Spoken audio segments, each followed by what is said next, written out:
사실 질환을 예방하는 거는 쉽지는 않죠. 이러한 테니스 엘보, 골프 엘보, 그냥 단순히 보면 어떻게 보면 팔꿈치 통증일 뿐입니다. 근데 거기에 대한 적절한 대처를 하지 못해서 그게 점점 구체화되고 악화돼서 하나의 질환, 우리가 테니스 엘보다, 골프 엘보다, 심지어는 이제 힘줄이 끊어졌다 라고 생각하는 상태가 되는 거거든요. 그러하니 미리미리 조심을 하자라는 측면에서는 그냥 예방법이라고 한다면 사실 무리가 누적되지 않도록 한다. 그리고 증상을 느끼는 순간이 되면은 그 증상이 호전될 때까지 휴식을 취한다 라고 하는 게 하나의 예방법으로 또는 적절한 조치라고 할 수 있겠고요. 내 몸에 어떤 통증이 생기지 않았을, 증상이 생기지 않았을 시점에 이 팔꿈치 근육을 강화시키는 운동들을 해주면 좋다라고 말씀드릴 수가 있어요. 상대적으로 근력이 좋은 사람이 어떠한 운동이나 어떠한 일을 해도 이 부위에 충격이나 좋지 않은 영향이 발생할 가능성이 좀 더 적다라고 볼 수 있거든요. 그러니 예방법이라고 한다면 평소에 이 전완부, 이 아랫팔 근육의 강화를 위한 운동을 꾸준히 해주신다면 이러한 테니스 엘보나 골프 엘보에 대한 예방법이 될 수 있을 것입니다. 그 순간에는 냉찜질이 더 좋다라고 말씀드릴 수 있습니다.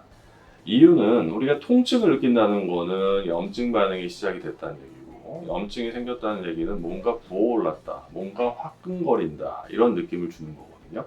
그러하니 그 순간에는 온찜질보다는 냉찜질이 증상 완화에 더 도움이 됩니다. 만약에 심한 통증을 느끼는 상황이 아닌, 그러니까 만성적인 상황이라든지 경미한 상황이라든지 했을 때 회복을 위해서라면 온찜질이 더 효과적일 수 있는데요. 이유는 온찜질은 결국은 혈액순환을 촉진해주는 효과를 줄 수 있을 거예요. 여기에 따라서 미세한 손상이나 이러한 부위들을 좀 더 효과적으로 회복시킬 수 있을 것입니다.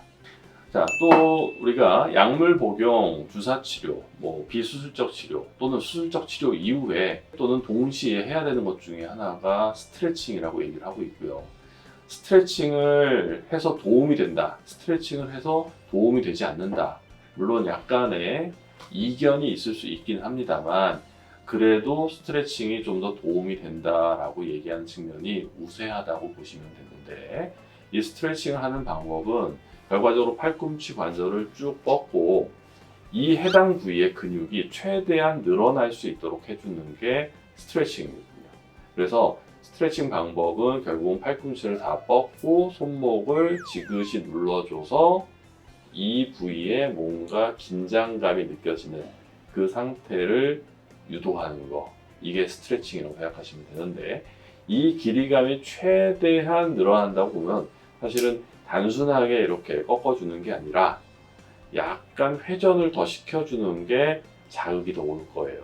어떤 분들은 스트레칭 동작을 취해도 전혀 자극이 오지 않는 분들이 있어요. 그러한 경우는 어떤 경우나 손목의 관절이 상당히 유연하신 분들이 있거든요. 유연하신 분들은 최대한 손목을 꺾어줘도 이 부위에 자극이 오지 않는 거예요. 이러한 분들은 그다지 스트레칭이 도움이 되지 않거나 또는 스트레칭을 할 정도로 상태가 나쁘지 않은 그런 환자라고 얘기할 수도 있습니다. 급성기에 많이 아플 때는 스트레칭을 하는 게 도움이 된다라고 하지만 아까 예방법이라고 얘기하는 측면에서 근력을 강화하는 게 좋아요 라고 말씀드렸는데, 이 근력 운동은 결국은 이 전완부, 아랫팔 쪽에 있는 바깥쪽 근육과 안쪽 근력을 더 상승시켜주는 운동이라고 할 수 있는데, 아령 같은 거를 들고 이렇게 들어 올리면 힘을 주는 거죠. 반대로 이렇게 내리면 반대쪽에 힘이 가겠죠.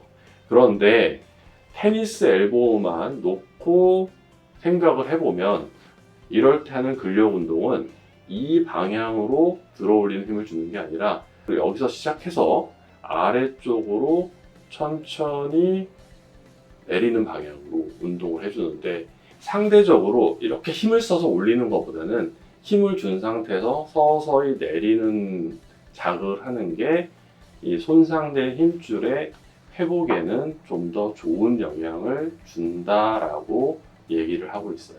자, 팔꿈치 통증, 테니스 엘보, 골프 엘보에 대한 어떤 그 통증을 느끼고 계시다면 저희 운정 인본병원을 방문해 주세요.